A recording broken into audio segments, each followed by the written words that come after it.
Knights Templar, उनका नाम सुनते ही रहस्य और शक्ति की छवि मन में आ जाती है। ये योद्धा साधु जो अपने सफेद वस्त्रों पर लाल क्रॉस धारण करते थे, इतिहास के पन्नों में एक विशेष स्थान रखते हैं। 12वीं शताब्दी में धर्म युद्ध के समय ये योद्धा साधु प्रकट हुए। उस समय यूरोप में धार्मिक उथल पुथल का दौर था और पवित्र भूमि की यात्रा करने वाले तीर्थ यात्रियों को सुरक्षा की आवश्यकता थी। उनका मकसद साफ था, पवित्र भूमि की यात्रा करने वाले ईसाई तीर्थयात्रियों की रक्षा करना। वे अपने जीवन को खतरे में डालकर इन यात्रियों की सुरक्षा सुनिश्चित करते थे। लेकिन जल्द ही उनका उद्देश्य बढ़ता गया और एक ऐसा अनोखा संगठन बन गया जो पहले कभी नहीं देखा गया। यह संगठन न केवल सैन्य शक्ति में बल्कि धार्मिक और आर्थिक प्रभाव में भी अद्वितीय था। Order of the Poor Knights of Christ and of the Temple of Solomon, उनका पूरा नाम, को जल्द ही चर्च का समर्थन मिला। चर्च ने उन्हें विशेषाधिकार दिए और उनकी गतिविधियों को वैधता प्रदान की। उन्हें कई विशेष अधिकार मिले, जैसे उन्हें टैक्स नहीं देना पड़ता था और अपनी किलेबंदी बनाने का अधिकार था। इन अधिकारों ने उन्हें और भी शक्तिशाली बना दिया। इन रियायतों ने और धार्मिक और अमीर लोगों द्वारा दिए गए दान ने टेम्पलरों को बहुत बड़ा धन और प्रभाव इकट्ठा करने में मदद की। वे अपने समय के सबसे धनी और प्रभावशाली संगठनों में से एक बन गए। उनकी सैन्य कुशलता से कोई इनकार नहीं कर सकता था। वे युद्ध के मैदान में अपने दुश्मनों के लिए एक बड़ी चुनौती थे। अनुशासित, कुशल और पूरी तरह से निडर टेम्पलर अपने दुश्मनों के खिलाफ एक दुर्जय शक्ति बन गए। उनकी बहादुरी और युद्ध कौशल ने उन्हें अद्वितीय बना दिया। उन्होंने क्रूसेडर राज्यों की रक्षा में महत्वपूर्ण भूमिका निभाई, महत्वपूर्ण मार्गों को सुरक्षित किया और उन लोगों के खिलाफ भयंकर युद्ध लड़े जिन्होंने पवित्र भूमि में ईसाई उपस्थिति को खतरा था। उनकी रणनीतिक सोच और युद्ध कौशल ने उन्हें अजेय बना दिया।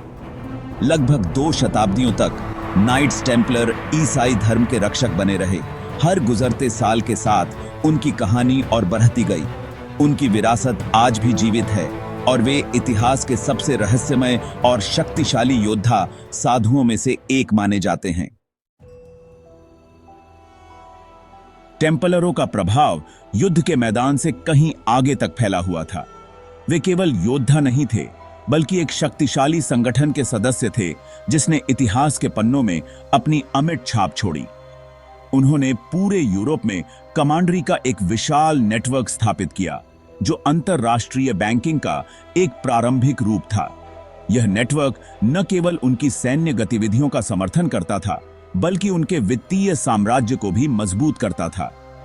तीर्थयात्री अपने देश में पैसे जमा कर सकते थे और गुप्त संदेशों और साख पत्रों की एक प्रणाली का उपयोग करके पवित्र भूमि पर पहुंचने पर उन्हें सुरक्षित रूप से निकाल सकते थे।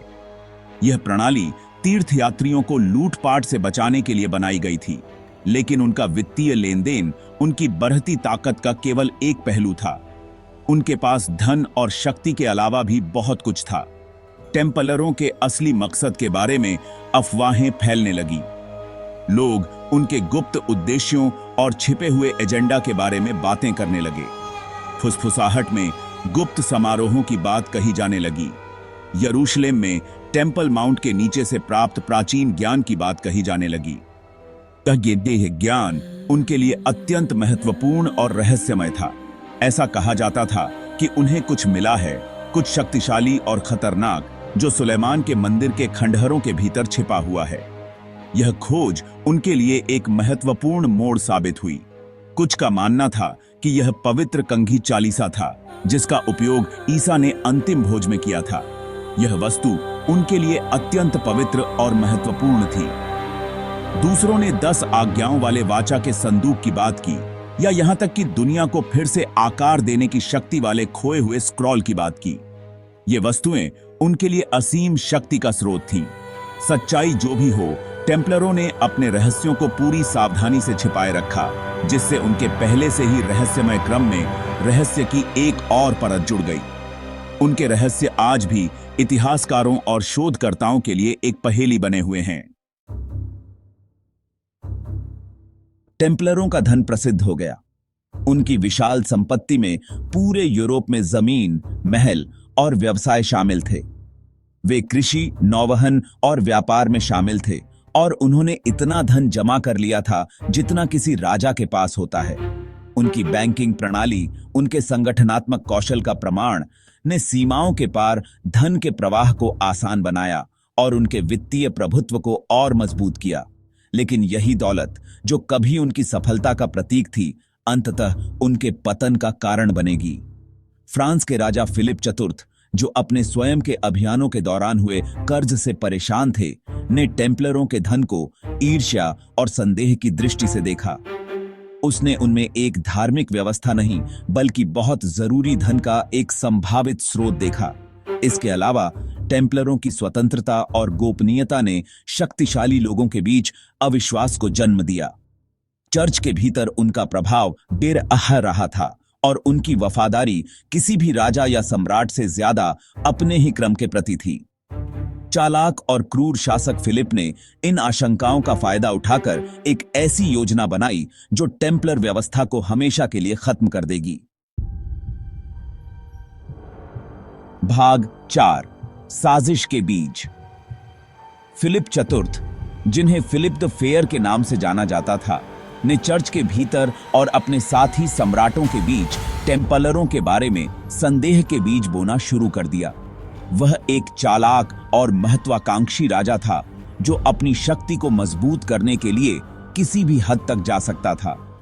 उसने विधर्म और ईशनिंदा की अफवाहें फैलाईं और धीरे धीरे इन अफवाहों ने लोगों के मन में गहरी जड़ें जमा लीं। उन पर मूर्तियों की पूजा करने और अपवित्र अनुष्ठानों में शामिल होने का आरोप लगाया। ये आरोप इतने गंभीर थे कि लोगों के मन में डर और घृणा पैदा हो गई। ये आरोप हालांकि निराधार थे, लेकिन मध्ययुगीन यूरोप में व्याप्त भय और संदेह के माहौल में उन्हें बल मिला। लोग पहले से ही अंधविश्वास और धार्मिक कट्टरता के शिकार थे। 1307 में फिलिप ने अपना कदम उठाया।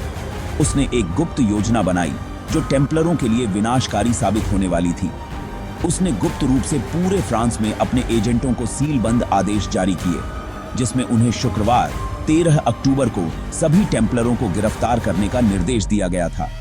यह एक सुनियोजित और संगठित हमला था, जिसमें उन्हें शुक्रवार 13 अक्टूबर को सभी टेम्पलरों को गिरफ्तार करने का निर्देश दिया गया था। यह तारीख, जो इतिहास में हमेशा के लिए दुर्भाग्य के सूचक के रूप में दर्ज है, यह तारीख, जो इतिहास में हमेशा के लिए दुर्भाग्य के सूचक के रूप में दर्ज है, टेम्पलरों के पतन की शुरुआत थी। यह एक ऐसा दिन था जिसे कोई भी टेम्पलर कभी नहीं भूल सकता था। टेम्पलरों के पतन की शुरुआत थी। गिरफ्तारियां तेज और क्रूर थीं। गिरफ्तारियां तेज और क्रूर थीं।